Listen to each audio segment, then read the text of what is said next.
Shalom, saudara yang diberkati Tuhan.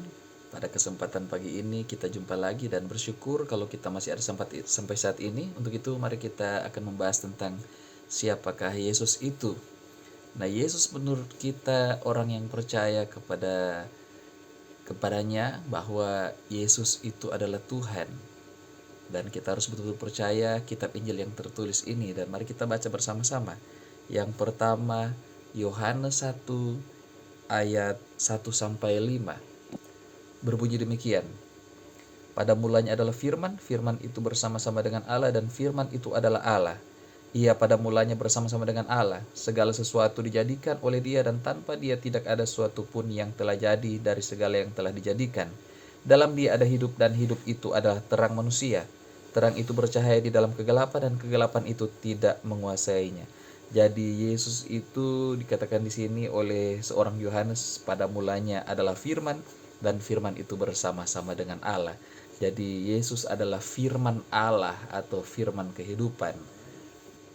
Mari kita perkuat lagi dengan surat yang disampaikan oleh Yohanes, surat yang pertama, kesaksian Rasul tentang firman hidup. Apa yang telah ada sejak semula, yang telah kami dengar, yang telah kami lihat dengan mata kami, yang telah kami saksikan dan yang telah kami raba dengan tangan kami tentang firman hidup, itulah yang kami tuliskan kepada kamu, supaya itu telah dinyatakan. Hidup itu telah dinyatakan dan kami telah melihatnya dan sekarang kami bersaksi dan memberitakan kepada kamu tentang hidup kekal yang ada bersama-sama dengan Bapa dan yang telah dinyatakan kepada kami.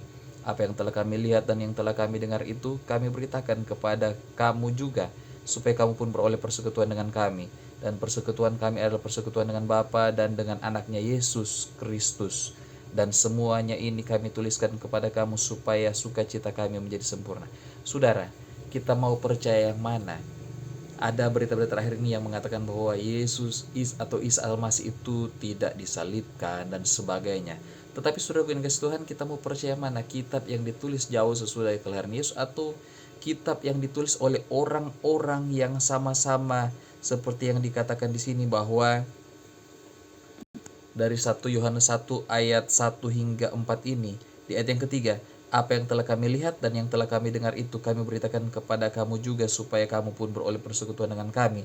Nah, lebih penting lagi di sini di ayat 1, apa yang telah ada sejak semula, yang telah kami dengar, yang telah kami lihat dengan mata kami, yang telah kami saksikan dan yang telah kami raba dengan tangan kami tentang firman hidup, itulah yang kami tuliskan kepada kamu. Jadi saudara yang dikasih Tuhan, saudara Kristen, marilah kita lihat firman ini. 1 Yohanes 1 ayat 1-4. Orang mau percaya atau kita mau percaya yang mana?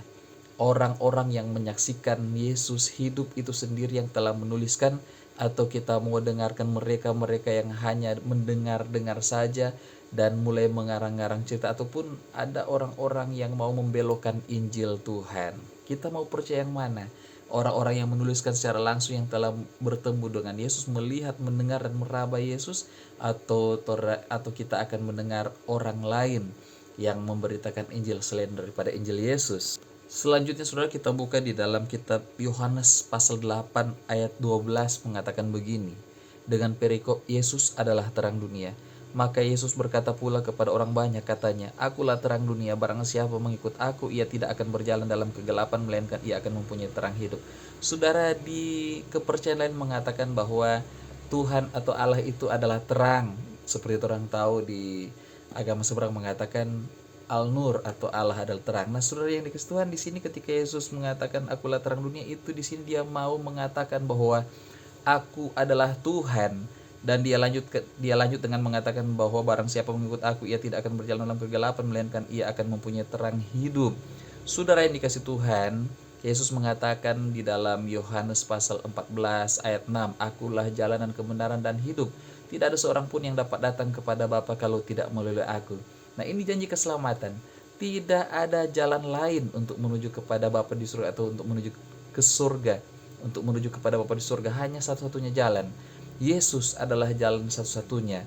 Saudara yang diberkati Tuhan, di sini Yesus mau mengatakan bahwa Dia adalah Tuhan itu sendiri. Percayalah kepada Yesus.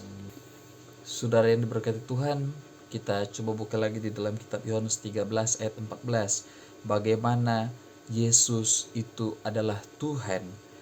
Yohanes 13 ayat 14. Jadi jikalau aku membasuh kakimu, aku yang adalah Tuhan dan gurumu, maka kamu pun wajib saling membasuh kakimu. Saudara yang diberkati Tuhan, di sini kita mendapatkan pelajaran bahwa ketika seseorang yang adalah Tuhan itu sendiri memberikan contoh kepada kita umat manusia tentang hal yang baik, bagaimana kita harus saling membasuh kakimu, artinya kita diajari untuk melayani orang lain, merendahkan diri. Nah, inilah poin penting yang Alkitab mau mengatakan bahwa Yesus adalah Tuhan, karena dia mengajarkan lebih besar di dalam kehidupannya adalah kasih. Kasih yang harus diberlakukan di antara sesama murid-muridnya, dan itu harus diberlakukan di antara kita semua orang yang percaya. Jadi kita mau dengar yang mana? Orang yang bicara kasih yang lebih besar, atau orang yang bicara banyak dengan hal-hal yang lain?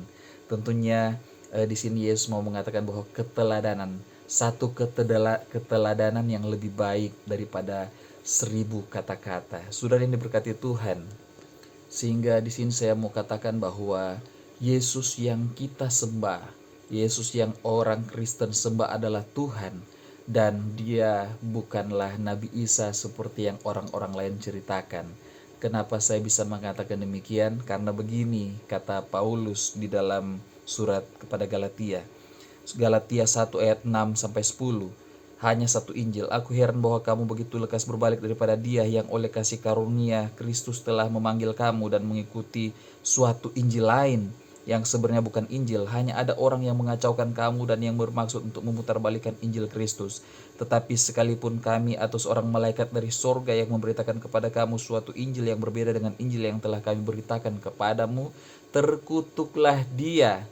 Seperti yang telah kami katakan dahulu, sekarang kukatakan sekali lagi, jikalau ada orang yang memberitakan kepadamu suatu Injil yang berbeda dengan apa yang telah kamu terima, terkutuklah dia. Jadi bagaimana sekarang? Adakah ku cari kesukaan manusia atau kesukaan Allah? Adakah ku coba berkenan kepada manusia? Sekiranya aku masih mau mencoba berkenan kepada manusia, maka aku bukanlah hamba Kristus. Saudara, Injil yang kita dengar bahwa Yesus Kristus adalah firman Allah yang lahir dari anak darah Maria, tumbuh, memberitakan Injil, memberitakan kabar kesukaan, kabar sukacita bagi orang-orang yang tertindas, menyembuhkan, membangkitkan orang mati, ditangkap, disalibkan, mati dan dikuburkan, bangkit pada hari yang ketiga. Itulah Yesus yang datang ke dunia untuk disalibkan dan menebus manusia, untuk membayar semua hutang dosa. Jadi kalau ada Injil lain daripada Injil tersebut, tentunya itu adalah sesat, dan terkutuklah dia. Nah, ini Alkitab yang mengatakan bahwa terkutuklah dia, sekalipun kami atau seorang malaikat dari sorga yang memberitakan kepada kamu suatu Injil yang berbeda dengan Injil yang telah kami beritakan kepadamu, terkutuklah dia. Saudara ini kasih Tuhan, Yesus Kristus adalah Tuhan. Mari buka hati. Wahyu 3 ayat 20. Mari buka hati supaya Yesus masuk untuk mendapatkan kita, dan dia akan makan bersama-sama dengan kita. Karena Efesus 2 ayat 1 sampai 10 mengatakan bahwa semuanya hanya kasih karunia. Kita tinggal percaya saja, membuka hati, terima Yesus sebagai Tuhan dan Juru Selamat kita. Maka Yesus Kristus adalah Tuhan dan Juru Selamat. Ia akan membawa kita kepada satu jalan, kepada Allah Bapa di sorga. Tuhan Yesus memberkati saudara, dan sekiranya sakit, penyakit, derita, beban berat yang saudara alami saat ini telah dibayar lunas, telah ditebus lunas. Hidup saudara di kayu salib pada 2000 tahun yang lalu, percaya saja, maka saudara akan dipulihkan, saudara akan disembuhkan. Dan jikalau penyakit itu datang atau penderitaan datang untuk memuliakan nama Tuhan, biarlah nama Yesus dimuliakan di dalam kehidupan saudara-saudara dan kita semua. Amin. Shalom, damai di hati, Tuhan memberkati saudara.